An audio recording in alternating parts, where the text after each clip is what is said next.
You keep making it to the final circle and falling short.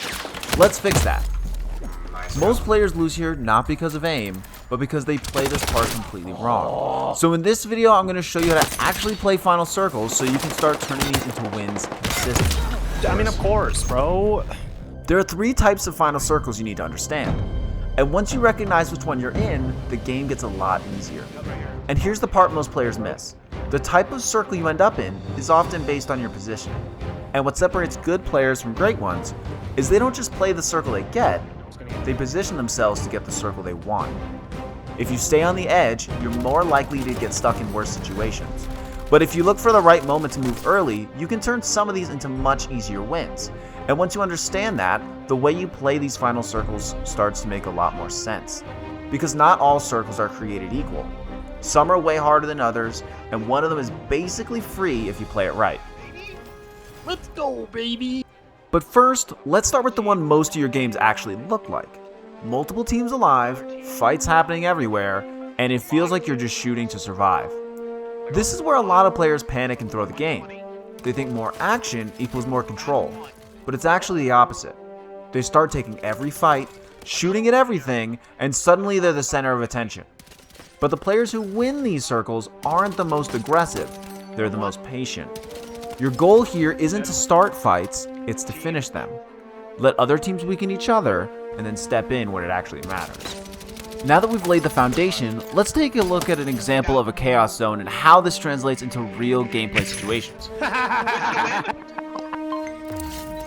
Let's go!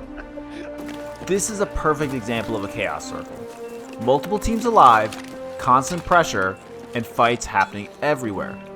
With teams in every direction, it would be really easy to look for angles and start shooting at anything we can find. But instead, we let other teams create the chaos for us. We see an enemy across the street, and a tank. Instead of looking for the free kill, we let the tank handle that threat for us. We don't give away our position, we just let them overextend. And eventually, the tank overextends as well. They just killed him. Yep. Now when a team pushes us, we don't panic and overpeak. We stay inside, keep our cover, and force them into a bad position. And this is the key. Let the game apply pressure for you. The team is on the roof, exposed to way too many angles for them to reasonably account for. They are the ones under pressure to force a play and get it resolved quickly. The key when you make it this far into the game is patience. The control we granted ourselves in the mid-game pays off here. The airstrike forces them off the roof, and now we get a clean fight on our terms. Whoa, whoa, whoa, whoa, whoa, whoa, whoa! One down. Two down. Nice, good shit. Now after a fight like this is where a lot of players throw, instantly looking to chase more kills. But we don't do that. We plate up, reload, and get ready for what's next. Because in circles like this, there's always another team. And if you overcommit before you're ready, you just become the next target. I'll take your blue one. Oh shit! Across in our building. Oh. Live. He's flash. He has no place. No. In this boy got situation, me. the best play is to trade revives instead of trying to force the 50-50 fight. We don't know if they have defibs, and if we push for the wipe with me down, we could lose the whole game for the gamble. Especially in zones like this, with the distance we would need to push to even get an angle, you can't afford the coin flip. On the bottom, huh? Now this is where things get messy again. After getting another down, the airstrike from another team splits both of us off. And instead of forcing the fight, we let it play out. But the second I move out, we get pressured from a team deeper in the zone.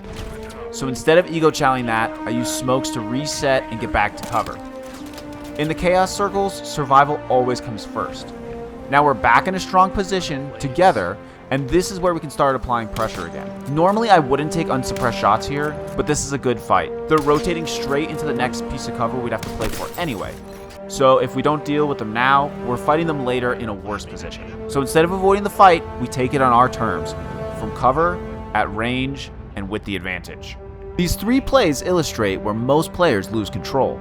They start reacting instead of thinking, while we were constantly resetting, repositioning, and only taking fights that we have to take. And when we get a brief window to breathe, we take a second to get information instead of guessing where teams are.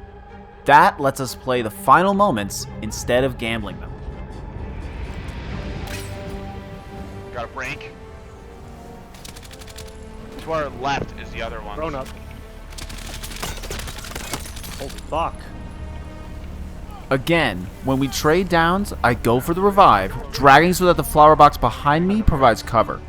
With 3 squads up, having numbers is more important now than ever. I'm smoking. Oh, in front of me, 120. In for 100. 40. Down. Wiped.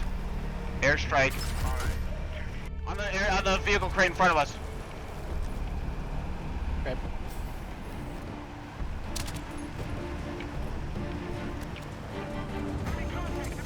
I gotta reload. Oh my god, bro. Just do it. Even here, when my teammate goes down, I don't panic and force a bad play. I keep the better position and make them come to me. Resin. I have to reload. I'm out of ammo. You're good. Behind that book.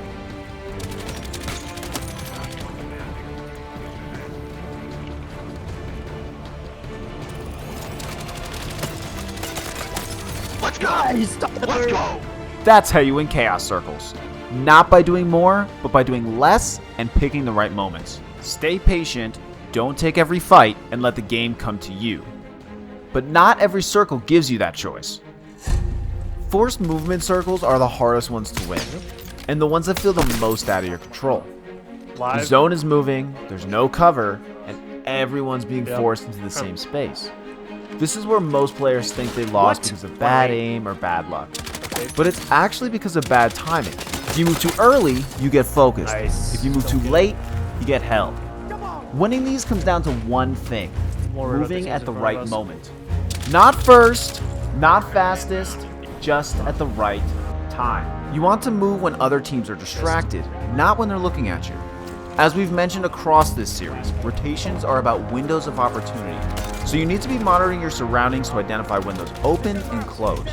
So do your best to keep an eye on the minimap, listen for fights, and look for tracers, because catching those cues can be game deciding.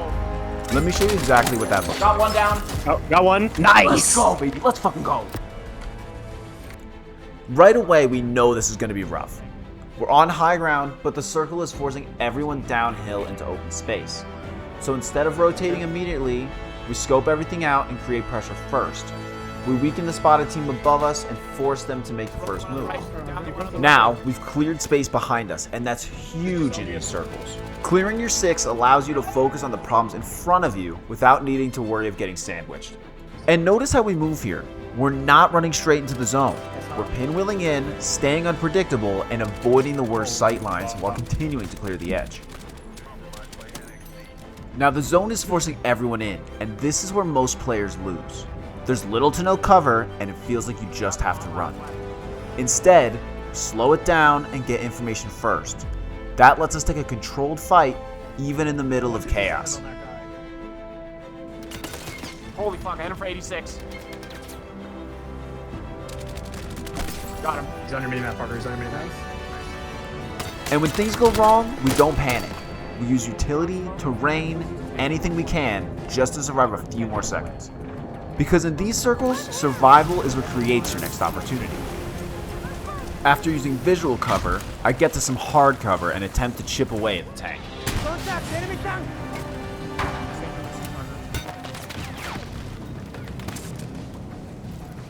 Again, we pause and look for intel.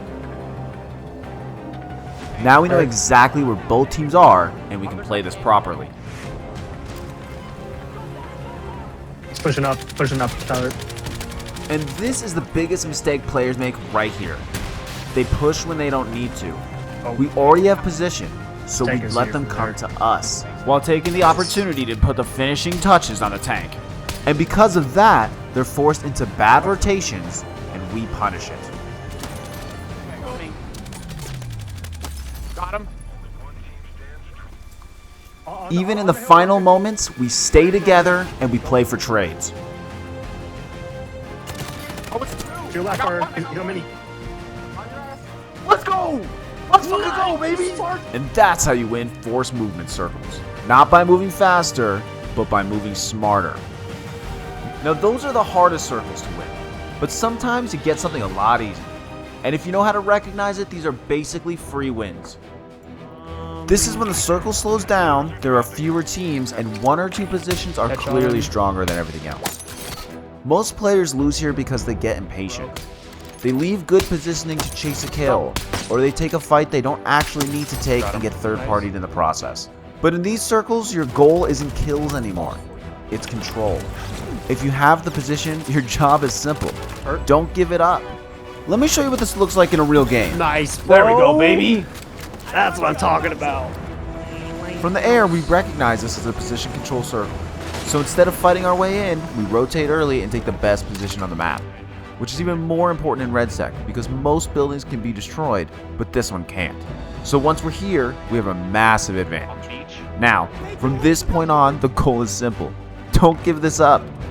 We're not chasing kills, we're not over-peaking, we're just applying pressure when it's free. Even when we get airstriked or mortared, it doesn't matter. The other teams are losing cover and we're not. If anything, the artillery provides us with more safety.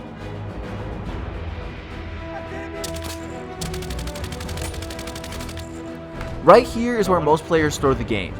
We get it down, but we don't leave the lighthouse to chase it, because the second we drop, our advantage is gone. And with the artillery getting dropped on our head right after, who knows if we would have made it back safely.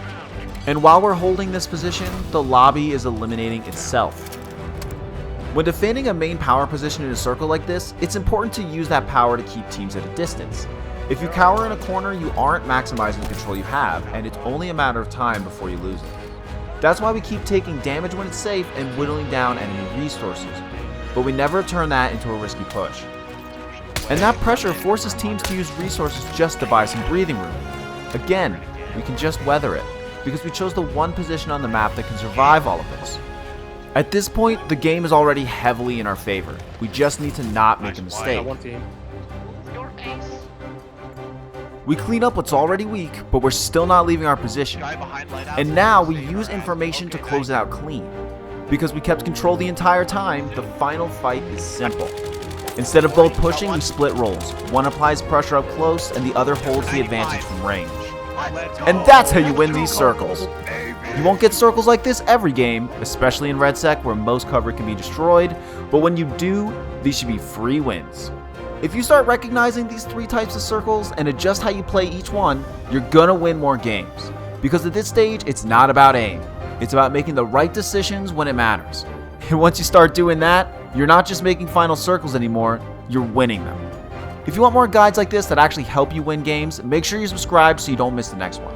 And if you want to get to the final circle more consistently, check out my rotations guide right here. Thanks so much for watching, and I'll see you in the final circle.